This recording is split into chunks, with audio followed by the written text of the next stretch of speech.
Bonjour à tous et bienvenue dans cette vidéo de lecture chuchotée en ASMR.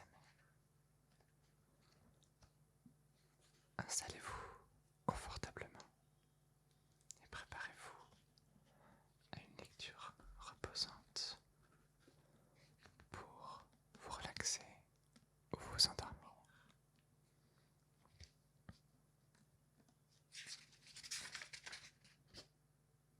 Nous allons lire ensemble un livre qui a bercé l'enfance de beaucoup de personnes, appréciant la fantaisie.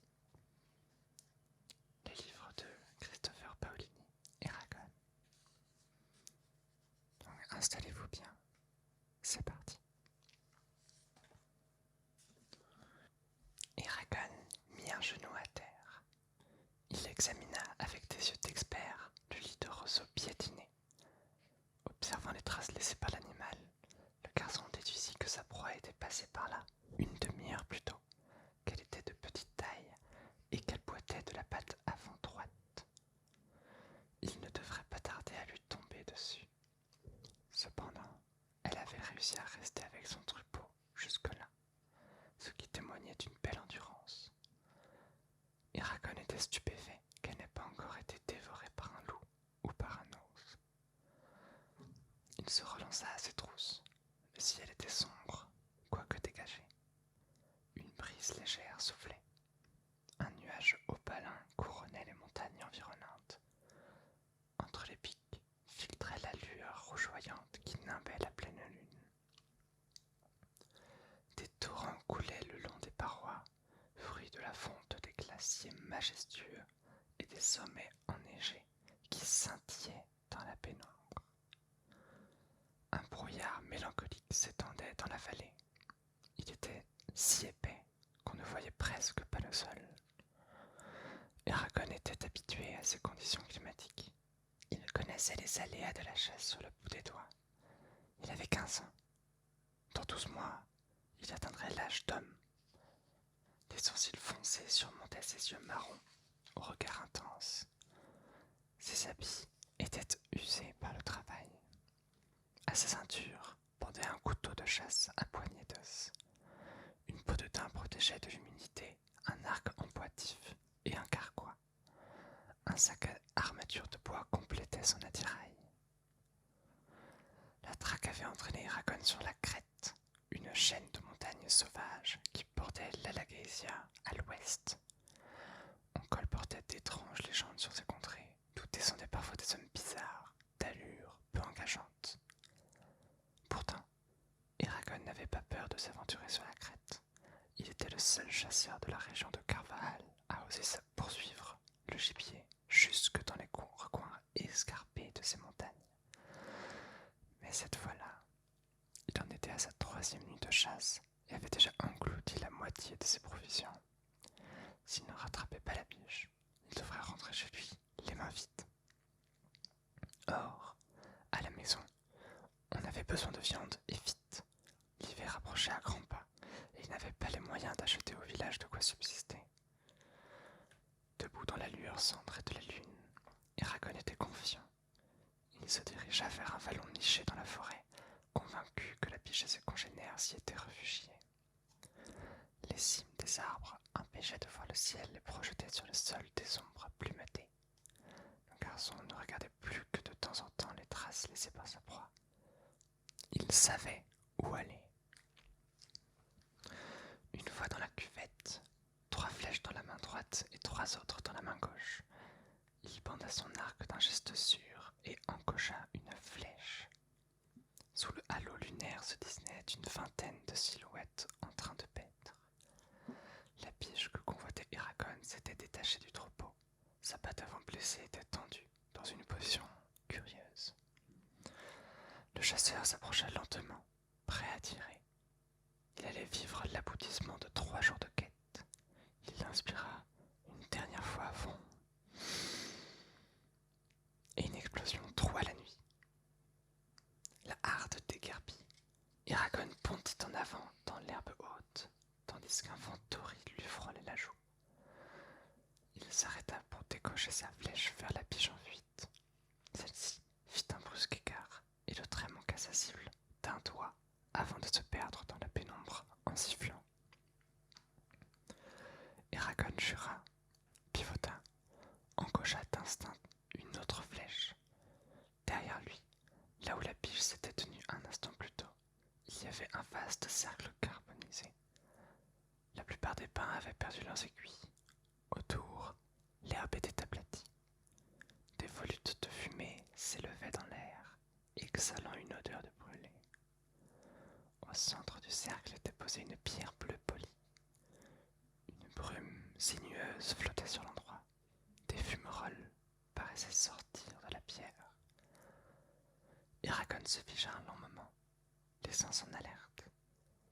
Mais, alentour, tout était immobile. Seule la brume se déplaçait pesamment. Le chasseur relâcha son arc et s'approcha avec précaution.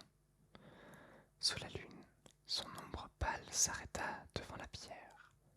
Prudent, il la toucha du bout de sa flèche et sauta en arrière, pour voir ce qui allait arriver.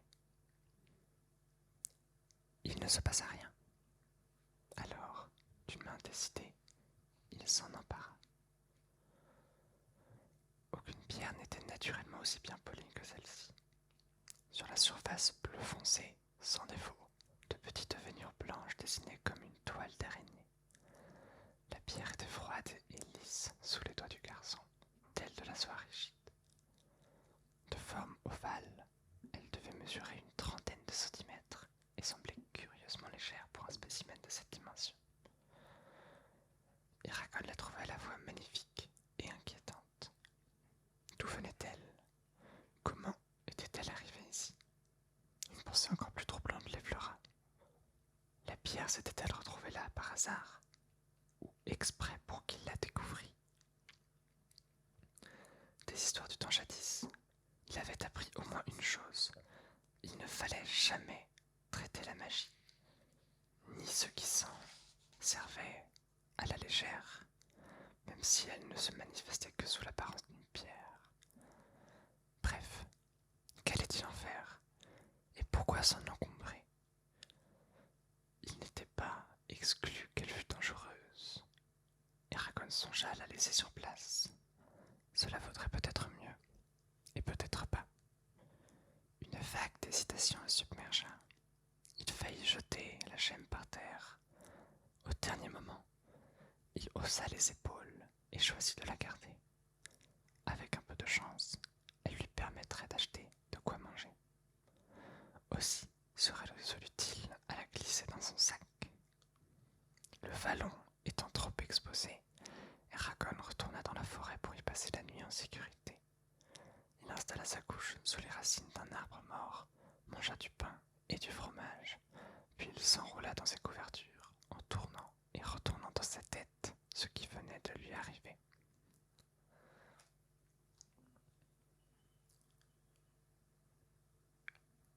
Prochain chapitre, la vallée de Palancar. Le soleil se leva le lendemain, déclinant une magnifique palette de rose et de jaune. L'air était pur et glacial. La glace emprisonnait les bords des torrents. Les petits étangs, eux, étaient gelés sur toute leur surface. Eragon avala un peu de porridge avant de redescendre dans le vallon où était apparue la pierre. Il examina le site avec attention, mais le petit matin n'apporta pas d'éclairage nouveau sur la scène. Il décida de rentrer chez lui. Le chemin était envahi par la végétation. À certains endroits, il disparaissait complètement, comme il avait été dessiné par les allées et venues fortuites des animaux sauvages. Eragon tombait par moments sur ses propres traces et faisait de longs détours.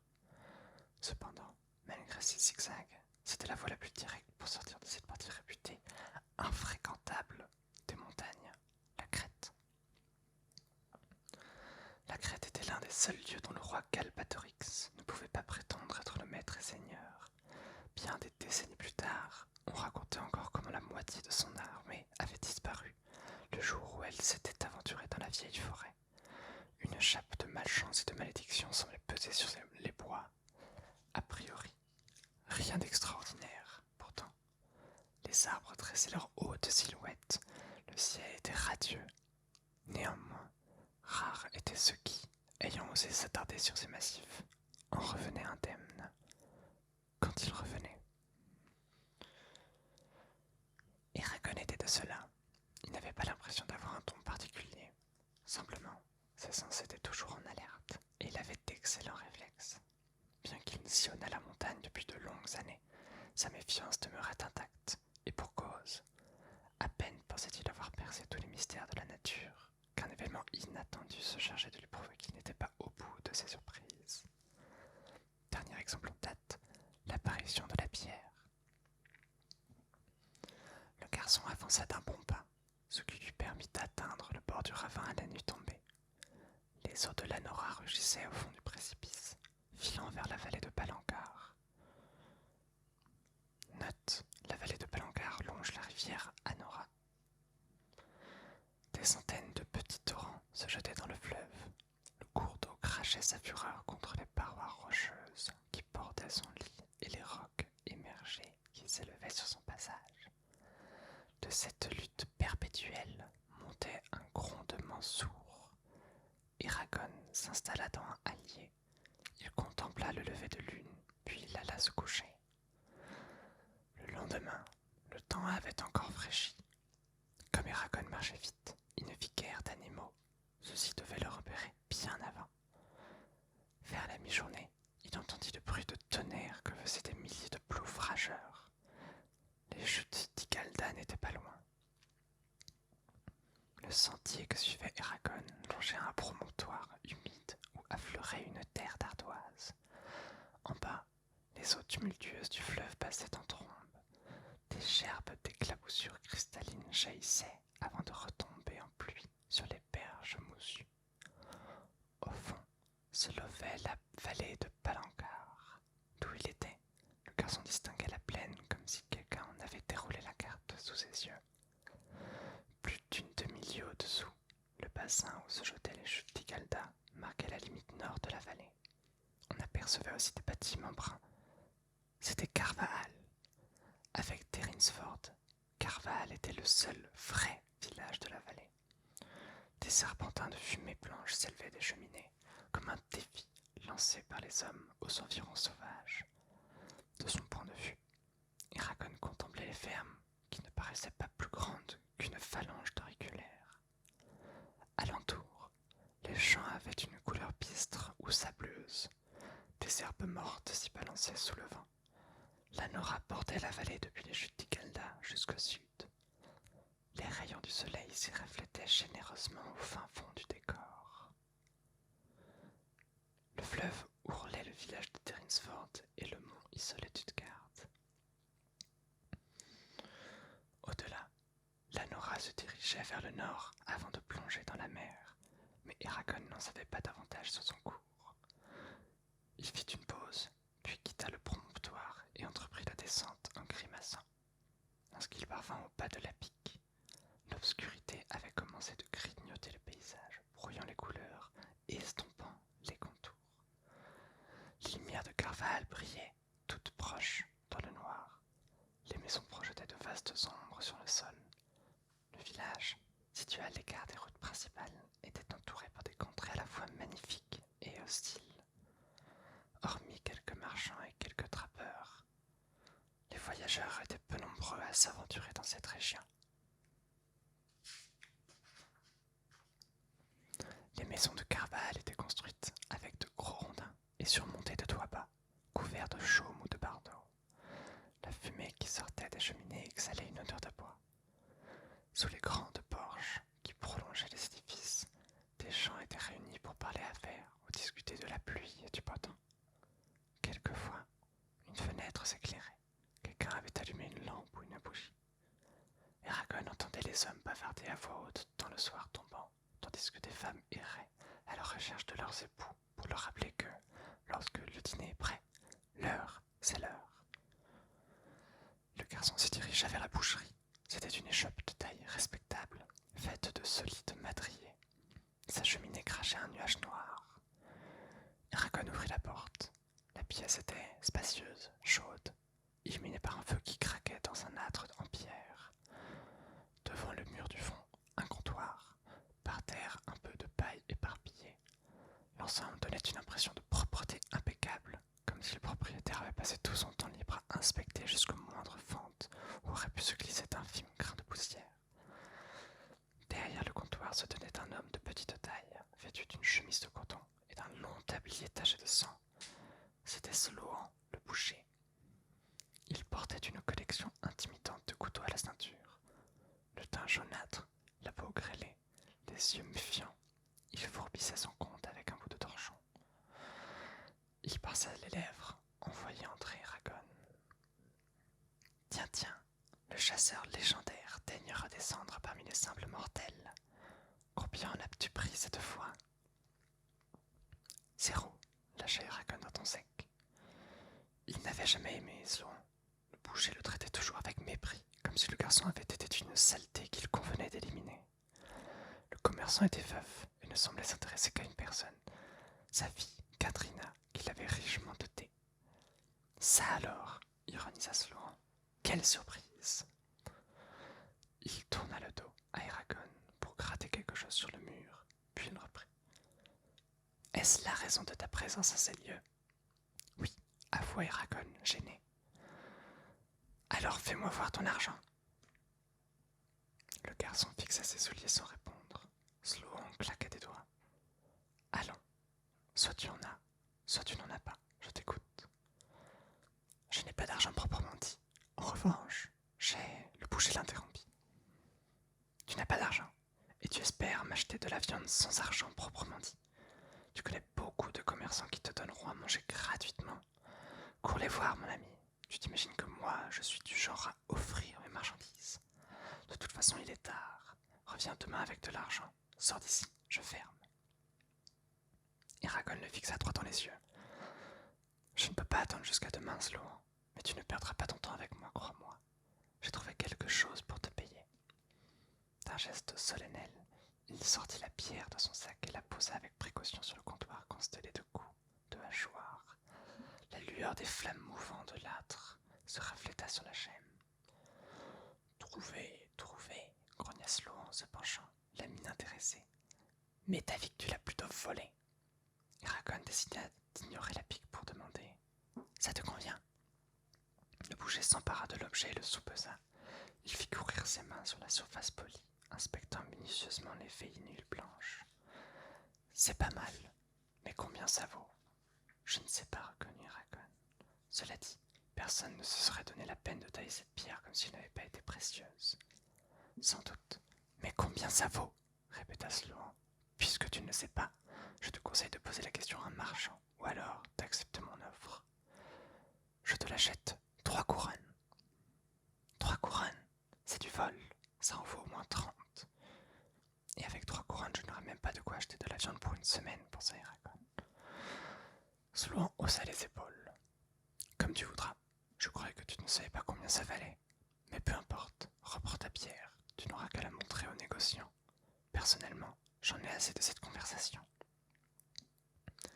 Les négociants dont parlait Sloan étaient un groupe de marchands et de baladins nomades qui venaient à Carval au printemps et en hiver. Ils achetaient le surplus de tout ce que les habitants du village et les fermiers des environs avaient réussi à faire pousser ou à confectionner.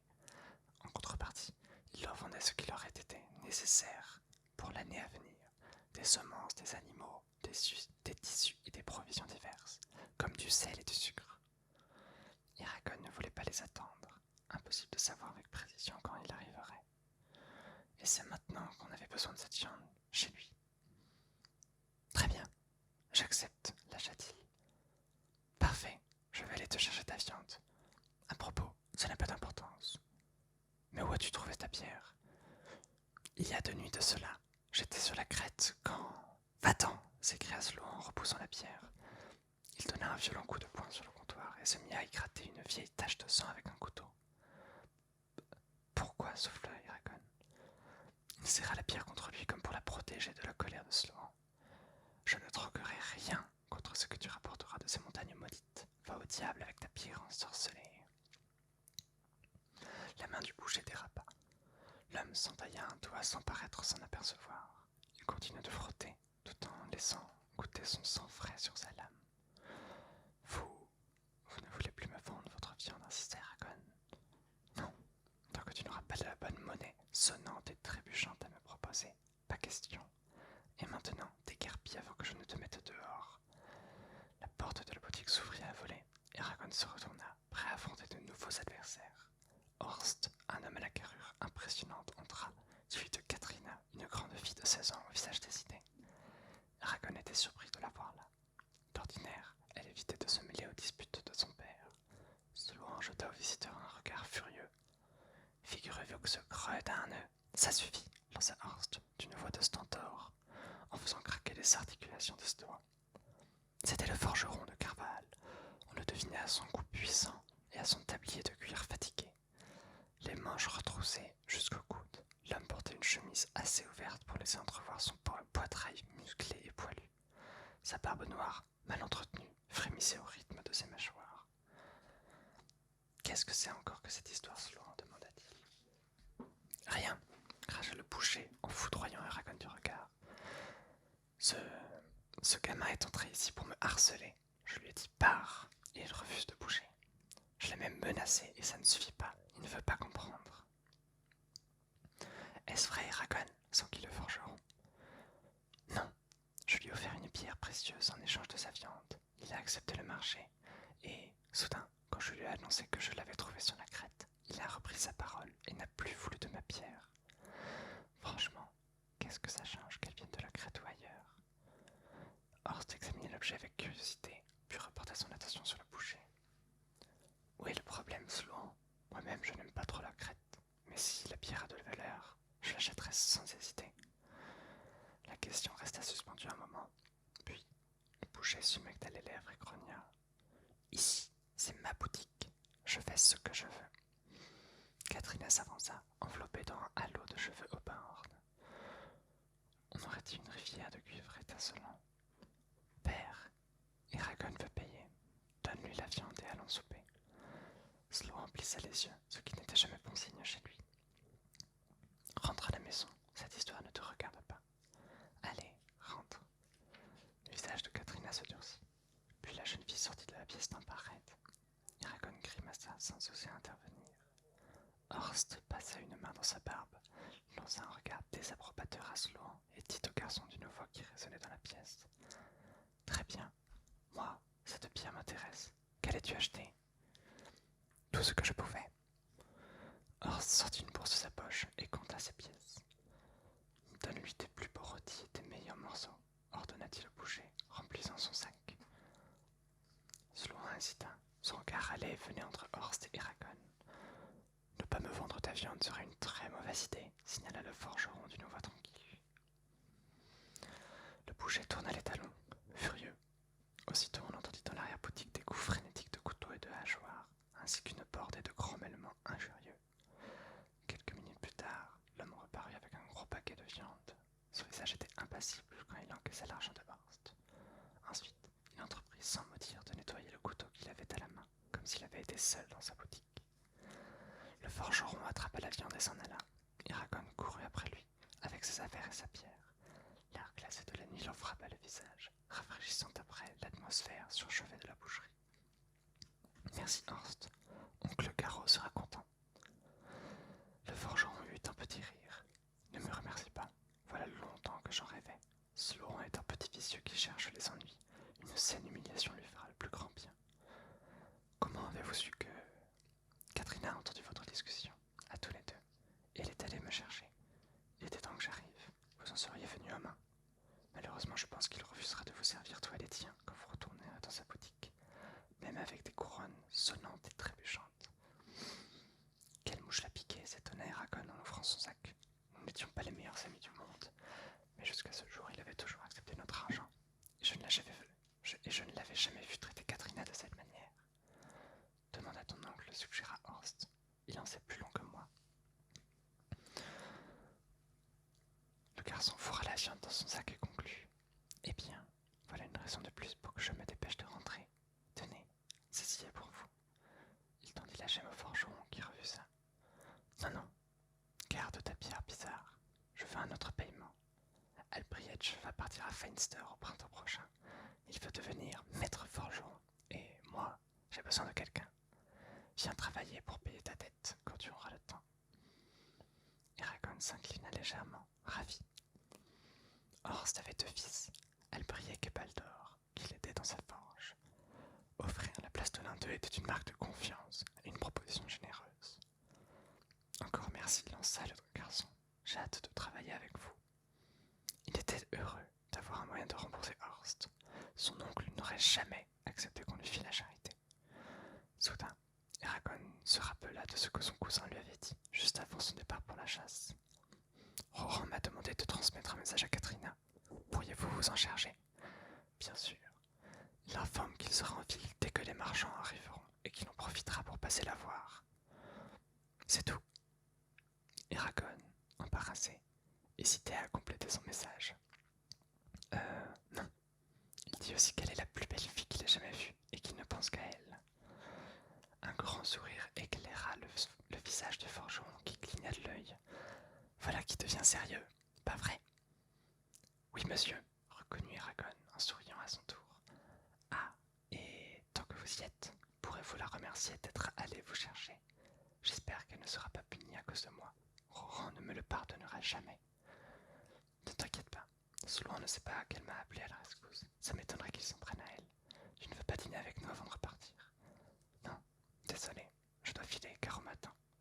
Eragon referma son sac, le chargea sur son dos et reprit la route en adressant de la main un dernier au revoir au forgeron.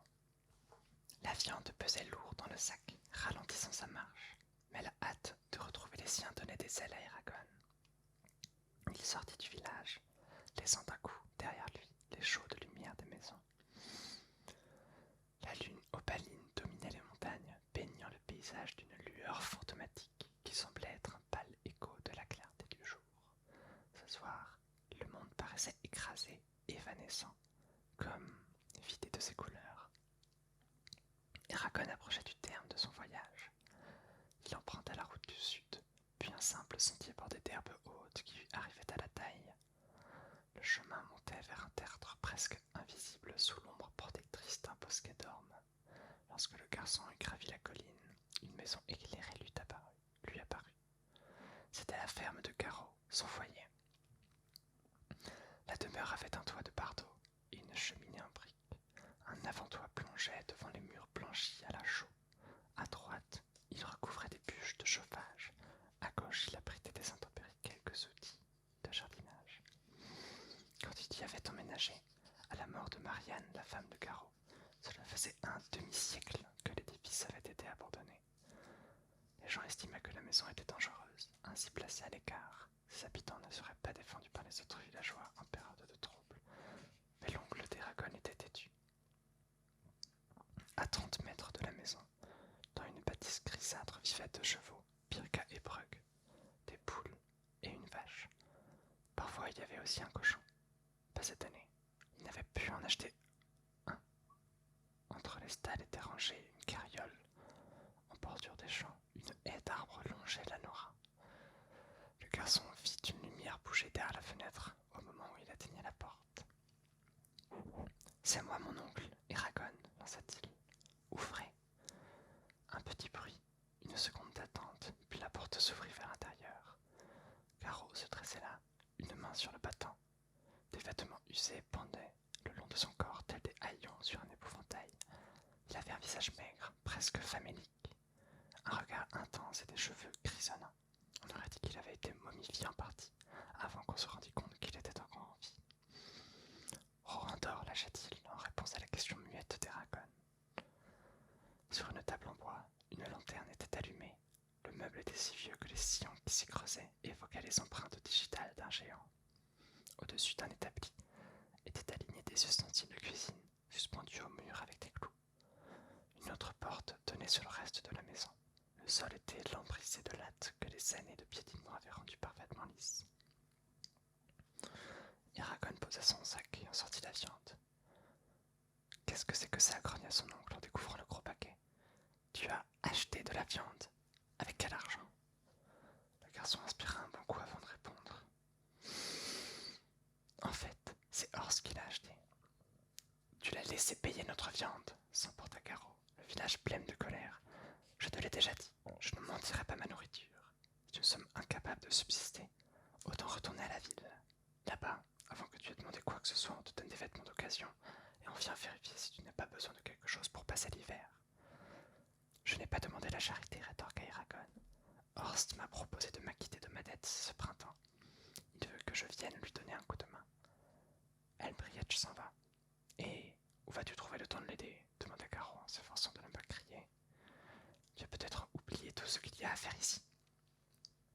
Je ne sais pas comment je me débrouillerai, lâcha le garçon agacé, en suspendant son arc et ses flèches à l'entrée. Mais je n'ai pas perdu mon temps à la chasse. J'ai déniché quelque chose qui pourrait nous rapporter de l'argent. Il fouilla dans son sac, en tira la pierre et la mit sur la table. Caro se pencha sur elle, son regard se troubla, ses doigts furent parcourus d'étranges tremblements. Tu as trouvé ça sur la crête? Oui, dit Eragon. Il raconta son expédition et conclut. Le pire, c'est que j'ai perdu ma meilleure flèche. Je vais bientôt devoir m'en tailler de nouvelles. Mon carquois se vide. L'oncle de neveu fixait la gemme qui luisait dans la pénombre. Tu es beau temps, demanda Caro en saisissant le joyau. Il serrait la pierre entre ses mains comme s'il avait eu peur qu'elle ne disparût. Il n'a pas neigé, mais il a gelé chaque nuit, répondit Eragon. Caro parut inquiet. Demain tu aideras Rorin à récolter l'orge, décida-t-il. Si nous avons en plus le temps de ramasser les légumes, nous aurons de quoi manger pendant un moment. Il tendit la pierre à Eragon. Tiens, garde-la. Quand les marchands viendront, on verra ce qu'elle peut rapporter. La vendre est sûrement la meilleure chose à faire. Moins nous serons mêlés à la magie de la crête, mieux cela vaudra. Mais dis-moi, pourquoi Horst a-t-il payé la viande? Le garçon résuma son altercation avec le boucher. Je ne comprends pas ce qui l'a mis en colère à ce point, conclut-il. Ismira, la femme de Sloan, s'est jetée dans les chutes de Tigalda 1 an avant ton arrivée. Depuis, il a toujours soigneusement évité d'avoir le moindre rapport avec la crête. Mais ce n'est pas une raison pour refuser ton offre. Je pense qu'il te cherchait juste des grosses. Eragon se balança d'une jambe à l'autre, à la manière d'un ours. C'est bon d'être de retour, grogna-t-il. Le regard de Caro s'adoucit. L'âme acquiesça. Eragon gagna sa chambre, glissa la pierre sous son lit et s'effondra sur son matelas. Il était revenu chez lui. Pour la première fois depuis le début de sa chasse, il allait enfin pouvoir s'endormir sans crainte.